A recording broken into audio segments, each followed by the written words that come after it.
हम इनका भी अभिवादन करते हैं और इसके साथ ही राजेश सिंह सांडिल और उनके परिवार का अभिवादन करते हैं। राजेश भाई से अनुरोध करता हूं कि एक बार मंच पे आए। ऐसी शख्सियत जो रागनी के प्रति इनका रोम रोम हरियाणवी संस्कृति के प्रति समर्पित है। जैसे मैं भी समर्पित हूं, लेकिन मेरे कभी ज्यादा कोई समर्पित है कि डीसी होते हुए भी रागनी गाँव, तो इससे ज्यादा समर्पित और कौन होगा। बस जोरदार तालियां महावीर कौशिक जी के लिए। और मैं चाहूंगा हमारे निदेशक महोदय से कि एक बुके के साथ माननीय कौशिक जी का, साथ में वरिष्ठ पत्रकार हमारे राजेश सांडिल जी के साथ हैं, और एक स्मृति चिन्ह हम चाहते हैं मंच की ओर से। आप सबकी मौजूदगी में आपकी तालियां रुकनी नहीं चाहिए। स्मृति चिन्ह सांझी हरियाणा की संस्कृति, उसका एक प्रतीक यादगार माननीय कौशिक जी को मंच की ओर से। और दो शब्द मैं गुजारिश करता हूं माननीय महावीर जी कौशिक जी से कि आप कुछ कहें हमारे आशीर्वाद स्वरूप। सबसे पहले तो आप सभी को मेरा सादर नमस्कार। मैं महासिंह पूनिया जी का, हरियाणा कला परिषद का तहे दिल से शुक्रगुजार हूँ कि उन्होंने मुझे आपके बीच में आने का मौका दिया और इतना अच्छा आयोजन यहाँ पे किया हुआ है। इसके लिए भी मैं इनको बहुत बहुत बधाई देता हूँ। थोड़ा बहुत मुझे भी रागनी गाने का, भजन गाने का शौक है,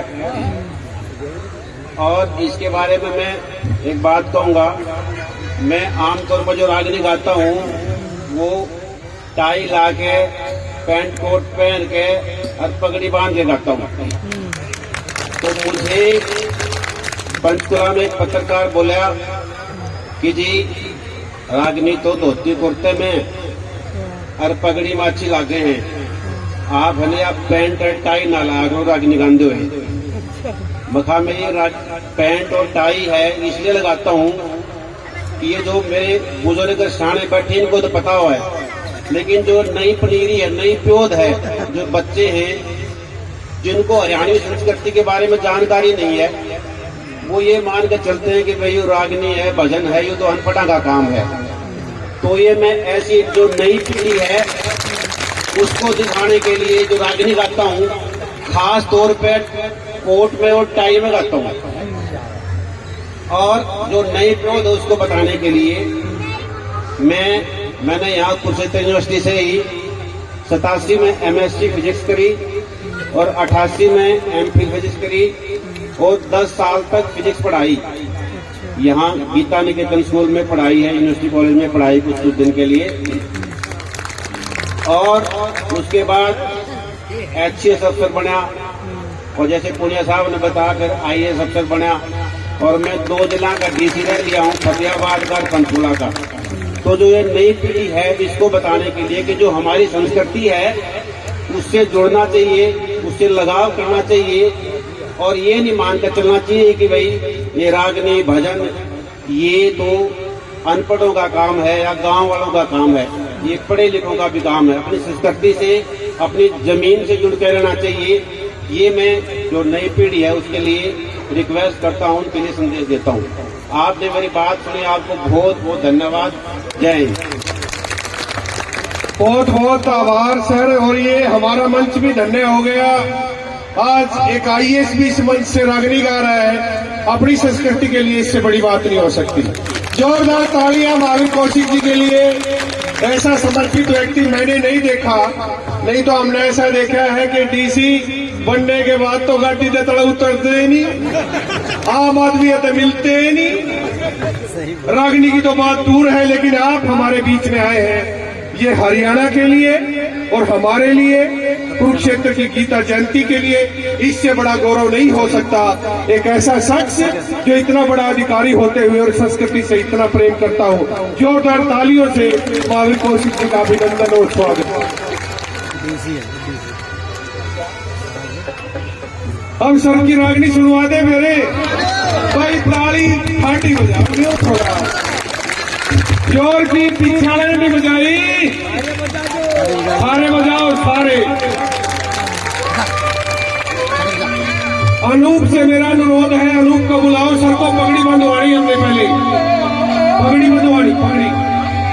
अभी आ रहे हैं और सर बहुत सुथरी रागनी गाते हैं, मैंने सुनी नहीं है सर की रागनी, लेकिन आज आपको गर्व महसूस होगा हरियाणवी होने पे, होगा कि नहीं? तो फिर 7 दिन में आपके गर्व और गौरव को हमने बढ़ाने का काम किया है। सर हम यहाँ से हरियाणवी में सवाल पूछते हैं, इनसे पूछते हैं सुतक क्या है, इनसे पूछते हैं हड़स बताओ, इनसे पूछते हैं छुच्छक बताओ, इनसे पूछते हैं कसूटड़ बताओ, जो भी बताता है सर हम उसको 2 लड्डू देते हैं। ये कमाल का काम हम कर रहे हैं पिछले 7 दिनों से। और सर का पगड़ी बांध करके अभिवादन करते हुए अनूप छोरा जो पगड़ी बांधने वाला है ना, आपको हैरानी होगी, यू 8 सेकंड में पगड़ी बांध दे, 8 सेकंड में, कमाल का, इसके लिए भी ताली मार दो। देखा कितनी देर में, मैं तो बात ही करेगा, बंद नहीं करा दूंगी, जोरदार ताली।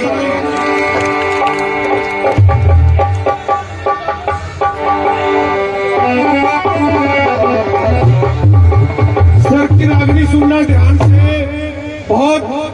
बहुत सुथरी रागनी सुनाओगे, बहुत प्यारे रागनी सुनाओगे। मैं यकीन मानिए ये सोशल मीडिया के माध्यम से ऑस्ट्रेलिया, इंग्लैंड, अमेरिका मेरे पास कहां से फोन आ रहे हैं, बोले डॉक्टर साहब इतनी भीड़ क्यों कर इकट्ठी कर रहे हो? मैंने कहा भीड़ नहीं है, संस्कृति प्रेमी है सारे के सारे, और आपकी आवाज विदेशों तक जा रही है सोशल मीडिया के माध्यम से।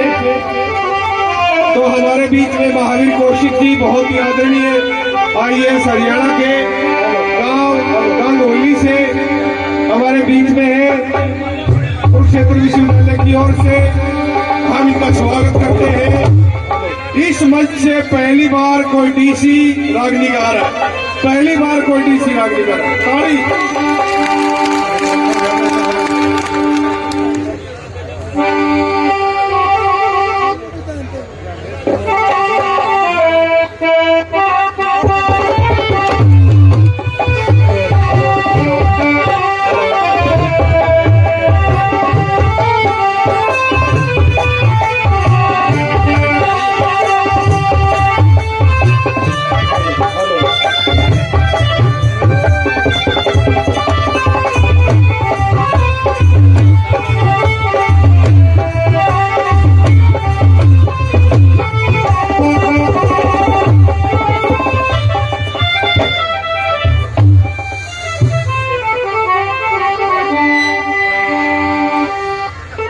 अपने जो बड़े सियाने हैं वो कहते आए कि भोजन तो मौसम के हिसाब से खाना चाहिए और भजन है वो मौके के हिसाब से गाना चाहिए। जो मौका है वो गीता जयंती महोत्सव ये समापन समारोह का है और ये धर्म क्षेत्र कुरुक्षेत्र की पावन और पवित्र लगती है।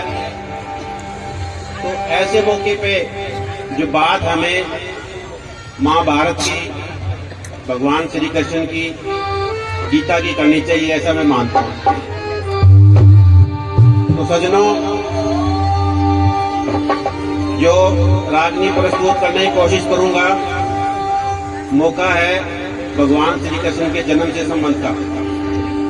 आप सभी जानते हैं कि वासुदेव जी और देवकी को कंस ने कारागार में बंद किया होता है और ऐसे मौके पे भगवान श्री कृष्ण का जन्म होता है। और जो कारागार है उसके बाहर हथियार बंद जो लोग खड़े हैं, हथियार लिए खड़े हैं, बाहर जो खूनी हाथी और कुत्ते हैं उनका पहरा है। तो ऐसे में इतने सख्त पहरे में जो देवकी है वो भगवान से वासुदेव से प्रार्थना करती है कि ये महाराज ये बच्चा पैदा तो हो गया, अब इसको किसी तरह गोकुल में पहुंचाओ, नहीं तो कंस आएगा सुबह इसको भी मार देगा। तो बात उस मौके की है कि जो वासुदेव है वो देवकी को क्या कहते हैं कि भाई कैसे हालात है। तो इस कृष्ण जी को मैं गोकुल में कैसे पहुंचाऊं, उस मौके की जो रागनी है वो मैं आपके सामने प्रस्तुत करने की कोशिश करता हूं।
क्या होता है, जैसे ही भगवान श्री कृष्ण का जन्म होता है, हरि की ऐसी माया फिरती है कि वासुदेव की जो बेड़ियां हैं वो भी खुल जाती हैं, साकल ताले हैं वो भी खुल जाते हैं, और जो बाहर पहरेदार खड़े होते हैं वो भी बेहोश हो जाते हैं। और ऐसे हालात में देवकी की और वासुदेव की ठाट बन जाती है, उनको हौसला हो जाता है, और वासुदेव जी है श्री कृष्ण को सिर पे उठा के गोकुल के लिए निकलते हैं। क्या बताया?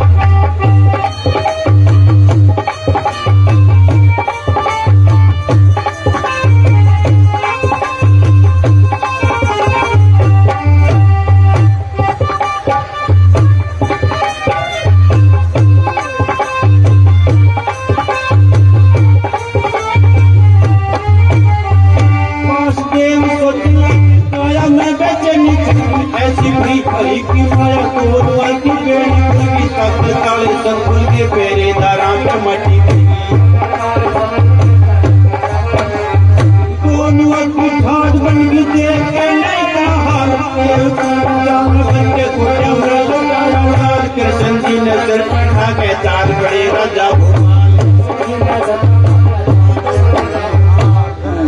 देव की तन समझाऊं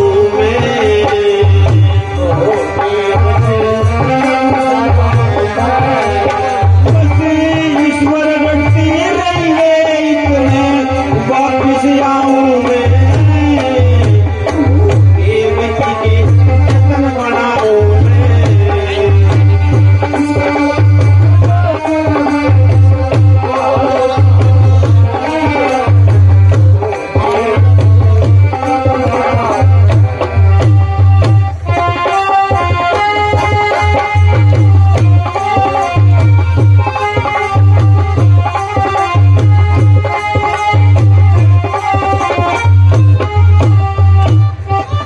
सज्जनों, आप जानते हैं जब वासुदेव हैं श्री कृष्ण जी को उठा कर चलते हैं तो भादवे की बिल्कुल अंधेरी रात है वो छाई हुई थी और श्री कृष्ण को वो सिर पे उठा के जमुना जी पे पहुंचते हैं तो जमुना जी भी अपने पूरे उफान में थी। तो एक बार तो राजा हैं वो घबराने लगे कि वे कैसे जाया जाएगा, लेकिन भगवान की ऐसी माया फिरती है कि वो पीछे मुड़ के देखते हैं तो जो उसकी जो दो खुड़ाव थी वो दो शेर बन गए।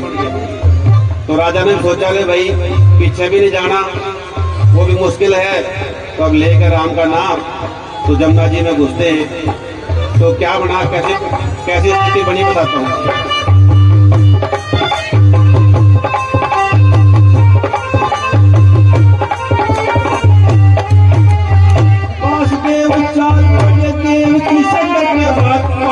की काली पीली छारी की अंधेरी रात बेटे के प्रेम में हो के बोला समझा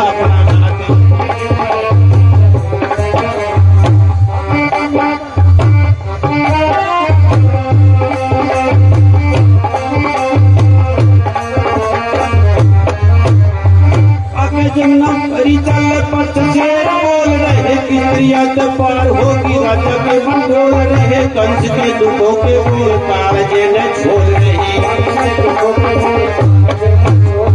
ये भगवान तेरा शुक्र मनाऊं मैं,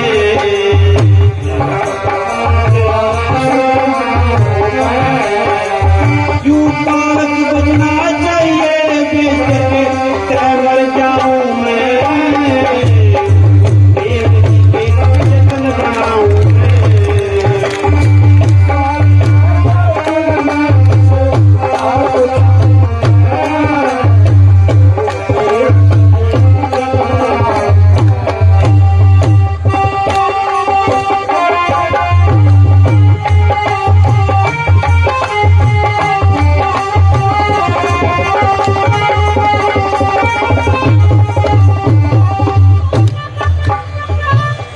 जैसे ही राजा वासुदेव हैं वो जमुना जी में घुसते हैं तो जमुना जी ने भी सोचा कि भगवान तेरे बीच में से जाने लग रहे हैं तो मैं बीच के चरण ले लेता हूँ। तो जमुना जी भी उफान पे आ जाती है और पानी है वो वासुदेव के नाक में घुसने को हो जाता है। उस हालात में भगवान श्री कृष्ण ने वो पालने से अपना पैर नीचे की तरफ लटकाते हैं और जो जमुना जी है वो भगवान श्री कृष्ण के पैर छू के उतर जाती है और इस तरह वासुदेव वो जमुना जी को पार करके उनको गोकुल में पहुंचाते हैं। कैसे बना था,